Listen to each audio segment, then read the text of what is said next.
welcome to my garden. My name is Clyo and I work for Women's Environmental Network. Today let's talk about plant disease, but overall about how to promote plant health. Plant disease are caused by fungi, bacteria or viruses, so it can be difficult to detect them before they spread in a large scale. Some disease may be spread by insects or spores floating through the air or into the soil.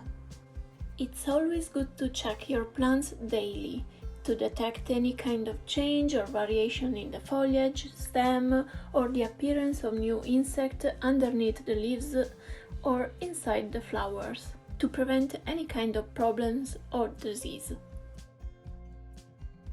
Keeping the space where you are growing your plants tidy will help to reduce pest and disease risk. Thoroughly wash your pot when you are not using them, and even more if they have hosted diseased plants. Use a stiff brush to remove mineral deposits or other debris. Then wash them in a solution of water within a 10% of bleach. Leave the pot soak for a few minutes, then rinse them thoroughly and allow them to dry in a sunny spot.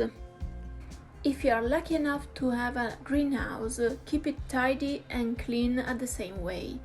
Wash each panel at least once a year using a soapy solution and remove any kind of mold or green moss. Healthy soil and a good mulching can protect your plants from pathogens that will attack the root systems. So, if you are producing your own compost, try to avoid adding any disease or moldy part of a plant. Dispose those away or destroy them by burning. Mulching means to apply a layer of material spread evenly over the soil. Organic mulching includes a thick layer of compost or rotten manure or pine bark or straw. They will prevent the water to evaporate too quickly from the soil, but they will also prevent some pests and disease leaving into the soil and infecting the above ground part of your plants.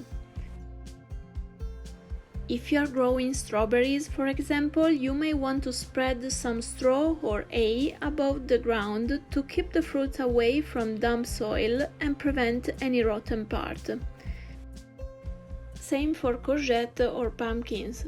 Try to keep them away from the damp soil. In this case, then, a good pruning of the larger leaves can not only help the plant to produce more vegetables, but it will also allow sun and air to get through it, and a good aeration is essential to avoid fungus as a powdery mildew, the white ash-like film you see here. If you see it, remove and destroy the affected leaves immediately. Clean your tools as well, especially those used for pruning that can easily spread the disease from a plant to another by infecting the cut. Dip or spray the tools into a fungicide product and let it dry well. Some problems you may have with plants, such as discoloration of leaves or dropping fruits, may be due to environmental conditions such as quick variation of temperature or deficiency in nutrients can bring to yellow leaves. That may be a lack of iron, or a lack of calcium can bring the tomato to have the blossom and rot, where the tips of the fruit becomes black and rotten. So, good feeding, regular watering, deep cleaning of the space and the gardening tools, but also source your plant carefully by checking them before buying, and where is possible purchase plant grown in your own country to prevent any disease that may affect abroad plants.